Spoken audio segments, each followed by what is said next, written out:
Crop है तो sugar cane रेटून beat, ये यहाँ का मेजर क्रॉपिंग सिस्टम है।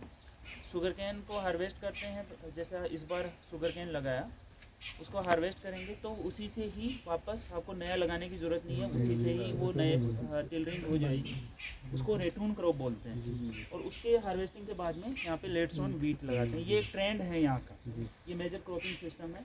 और उसके अलावा भी कुछ हमें, क्योंकि फैमिली में सीरियल्स की भी रिक्वायरमेंट है, पल्सेस की भी रिक्वायरमेंट है, ऑयल सीड की भी रिक्वायरमेंट है, तो फैमिली की जो रिक्वायरमेंट है उसके लिए जो हमें सीरियल्स, पल्सेस और ऑयल सीड चाहिए वो क्रॉप्स लगाते हैं।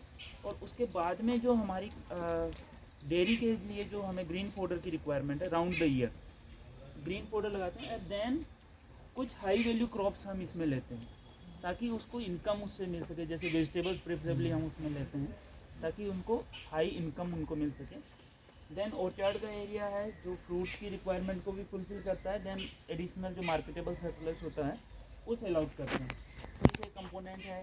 देन वेस्ट डिकम्पोजिशन पिट हमने बना रखा है जिसमें जो भी हमारे जो फार्म के रेजिड्यूज़ होते हैं या हमारा डंग वगैरह होता है वो उस पिट में डालते हैं। देन उस कंपोस्ट को रिसाइकिल हम हमारे फील्ड में करते हैं। तो इस ओवरऑल ये हमारा जो 1.3 हेक्टेयर का मॉडल है, इसमें हम देख रहे हैं कि 70 to 80% जो भी हमारे न्यूट्रिएंट्स की रिक्वायरमेंट है वो थ्रू द रिसाइकलिंग हम फुलफ़िल कर देते हैं। जो भी हमारे रेजिड्यूज़ हैं उनकी रिसाइकलिंग से ही हम फुलफ़िल कर रहे हैं।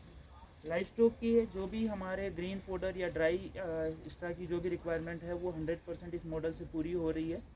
कुछ कंसनट्रेट है जो हमें बाहर से भी लेने पड़ते हैं, क्योंकि कंसनट्रेट कई बार हम नहीं यहाँ पे पूरा कर पाते हैं, तो कई चीज़ें हमें बाहर से लेनी पड़ जाती है। लेकिन मैक्सिमम चीज़ें जो लाइफ स्टॉक की है वो हम यहीं से पूरी करते हैं।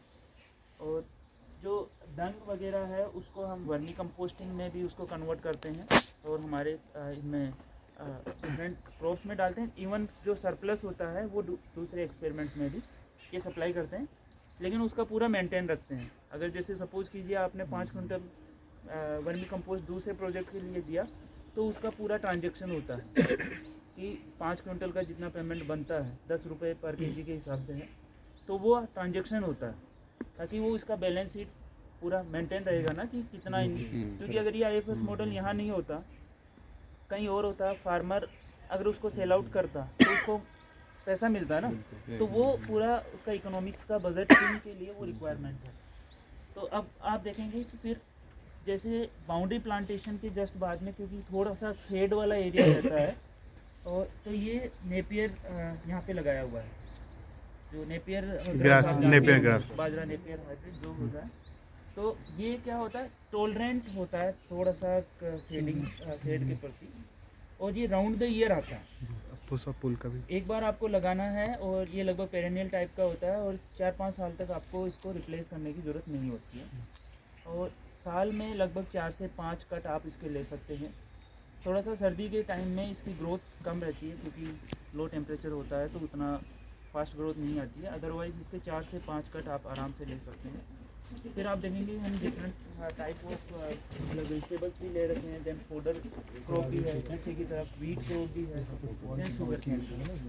तो अभी हम सभी हमारे जो मॉड्यूल्स हैं उनको हम एक बार विजिट करते हैं, और अगर आपका कोई क्वेश्चन हो तो उसको हम